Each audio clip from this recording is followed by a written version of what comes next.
사랑의 하나님, 오늘도 살아계신 주님의 말씀이 우리의 생각과 마음과 삶을 온통 지배하시고 주장하시는 복된 하루가 되게 하옵소서. 오늘도 마음과 정성을 다해 올려드리는 우리 예배와 우리의 기도를 기쁘게 받아주실 것을 믿사오며 거룩하신 예수님의 이름으로 기도합니다. 아멘. 찬송가 438장 찬송 드리겠습니다. 438장입니다.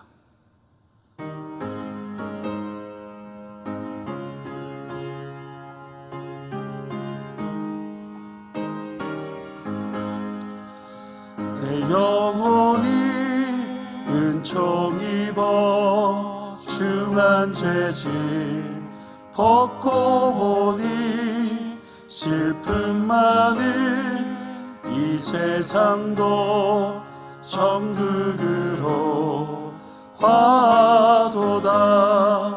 할렐루야 찬양하세.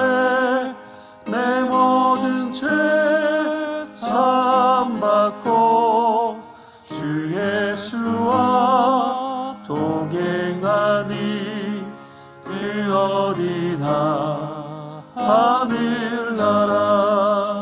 주의 얼굴 뵙기 전에 멀리 뵈던 하늘나라 내 마음속에 이루어지니 날로 날로 가깝도다. 할렐루야 찬양하세. 내 모든 죄 사함받고 주 예수와 동행하니 그 어디나 하늘나라. 높은 산이 거친 들이 조막이나 궁궐이나 내 주 예수 모신 곳이 그 어디나 하늘나라. 할렐루야 찬양하세. 내 모든 죄 사함받고 주 예수와 동행하니 그 어디나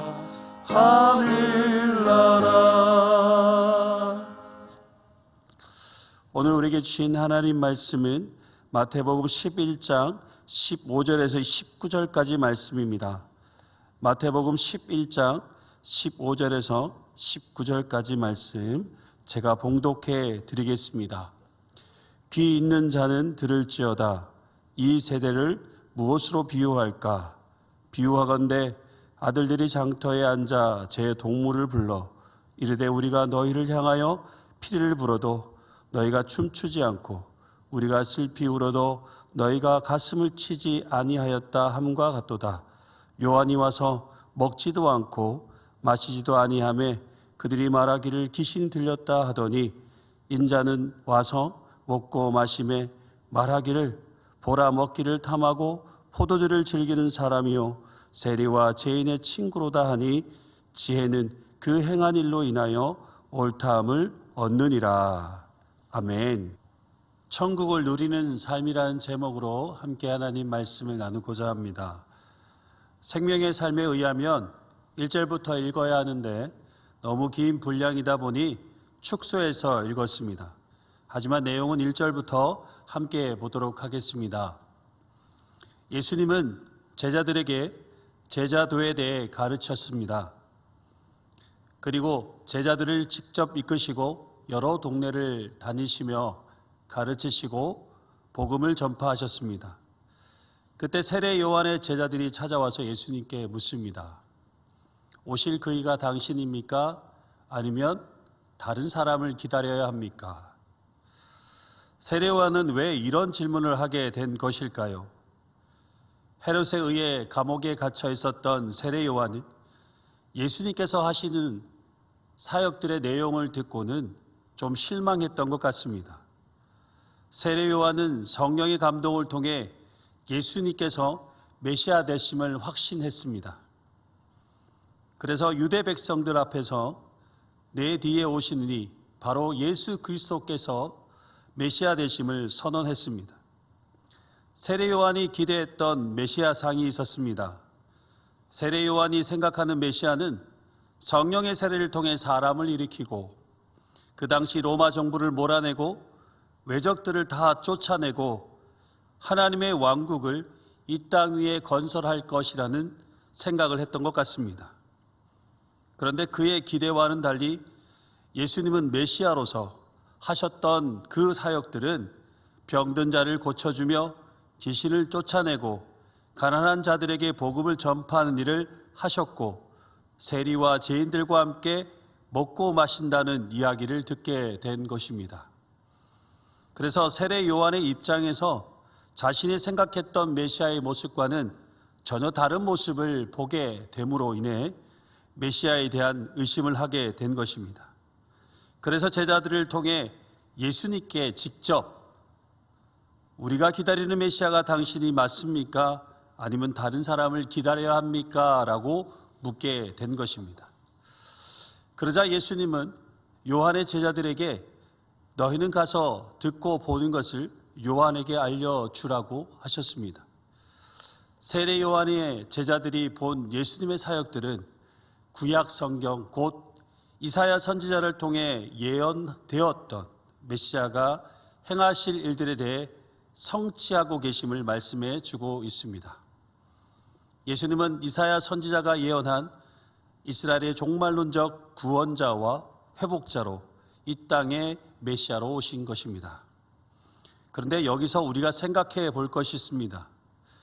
세례 요한이 예수님께서 메시아로서 하셨던 그 사역들을 보면서 왜 실망하였던 것일까요?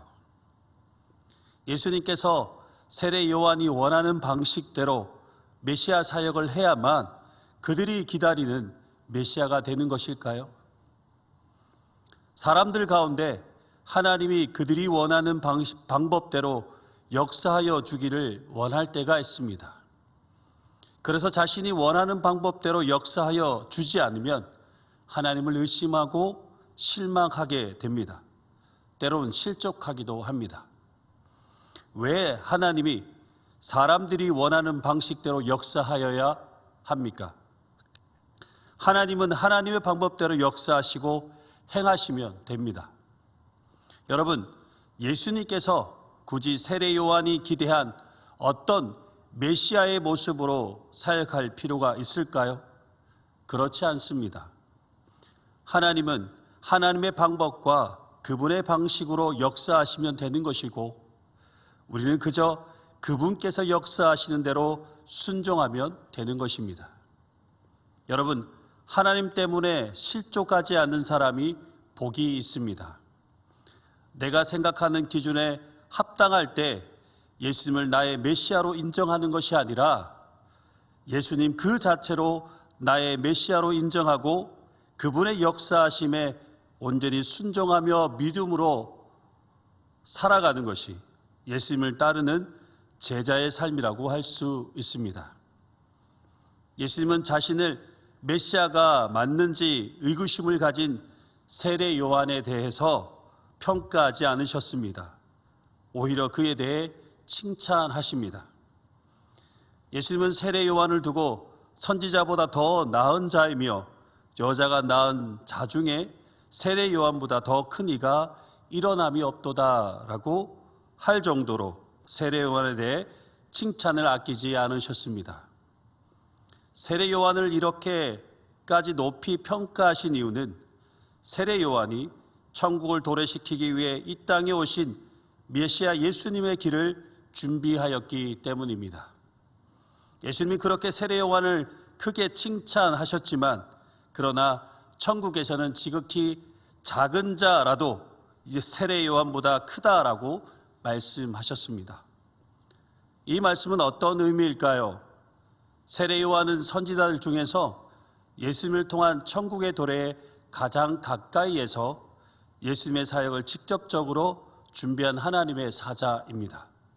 어쩌면 세례 요한을 통해 구약의 예언이 성취의 시대로 접어들게 되었던 것이죠.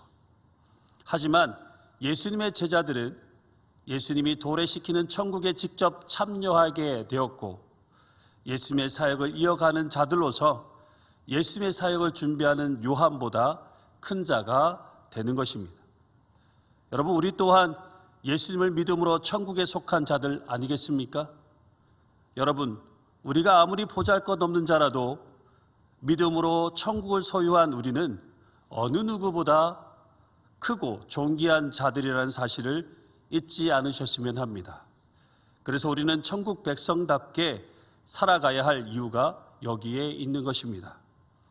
예수님은 세례 요한과 자신을 비교하면서 오히려 그 어느 쪽도 속하지 않고 반응하지 않는 이 세대를 향해 탄식하셨습니다. 세례 요한의 가르침과 예수님의 가르침에도 전혀 반응하지 않고 영적으로 무감각한 이 세대를 보며 가슴 아파하셨습니다. 그래서 비유하기를, 아이들이 장터에 앉아 친구들을 불러 우리가 너희를 위하여 피리를 불어도 너희가 춤추지 않고 우리가 슬피 울어도 너희가 가슴을 치지 아니하는 것과 같다라고 말씀하셨습니다. 이 비유가 무엇을 말하는 것일까요? 아이들이 결혼식 놀이를 하자고 해도 반응이 없고 장례식 놀이를 하자고 해도 반응이 없는 이 시대를 비유하시면서 세례 요한과 예수님께 반응하지 않고 거부하고 있는 이 시대를 두고 말씀하고 있는 것입니다. 그 당시 세례 요한을 거부하였던 자들은 먹지도 않고 마시지도 않고 금욕적인 삶을 사는 그를 향해서 귀신이 들렸다라고 하며 거부하였고, 그리고 또한 예수님을 향해 먹고 마시는 것을 두고 먹기를 탐하고 포도주를 즐기는 사람으로, 그리고 세리와 죄인들의 친구라고 하며 예수님을 거부하였습니다. 그들은 어떤 이유로 들어서라도 예수님과 세례 요한을 거부하며 반응하지 않았습니다. 여러분, 이 얼마나 불행한 선택입니까? 여러분, 불행한 삶이 무엇인 줄 아십니까? 예수님께서 이 땅에 오심으로 천국이 그들에게 선포되어지고 그들에게 값없이 주어졌지만, 그들이 예수님을 거부하고 믿음으로 반응하지 않음으로 인해 천국을 소유하지 못하고 천국을 누릴 수 없는 자들이 되었다는, 여러분, 이 사실이 이들에게 큰 불행이라는 삶이 주어지게 된 것이죠. 여러분, 천국을 소유하지 않는 자가 가장 불행한 사람입니다. 하지만 천국을 소유한 자, 천국을 누리며 살아가는 자가 가장 행복한 사람입니다. 천국은 예수님을 거부하지 않고 믿음으로 반응하며 받아들인 자에게 주어집니다. 여러분, 예수님을 거부하지 않고 믿음으로 반응한다라는 것은 예수님의 말씀과 그 은혜에 반응한 것을 말하는 것입니다.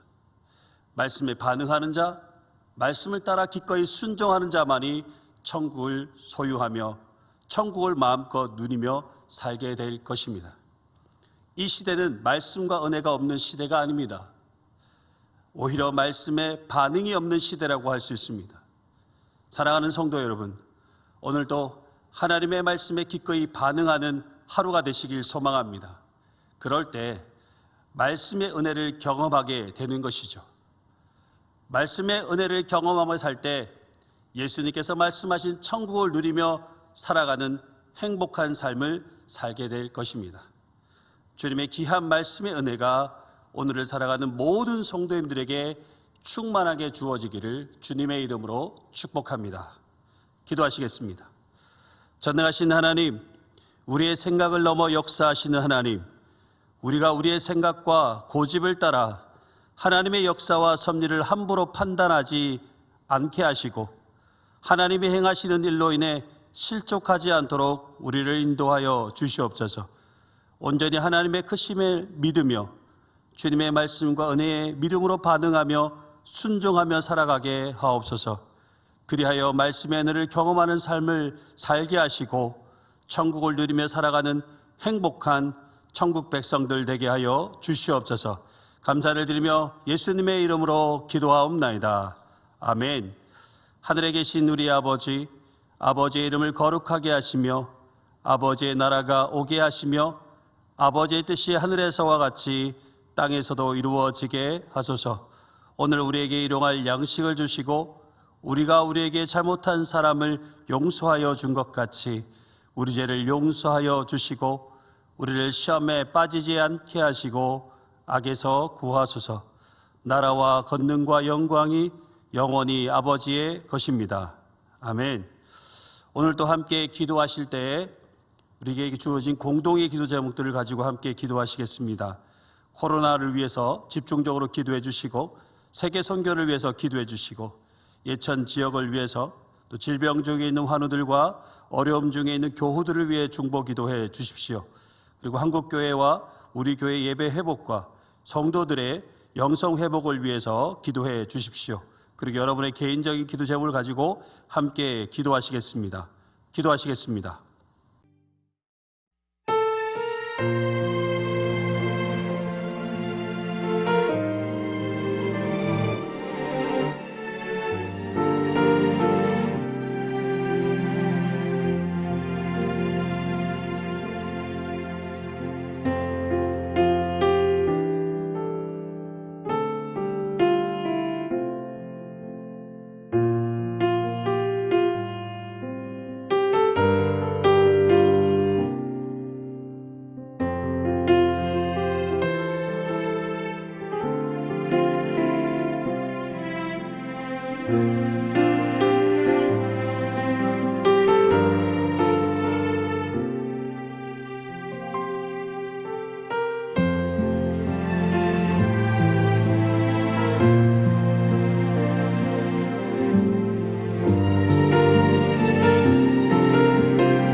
주옵소서.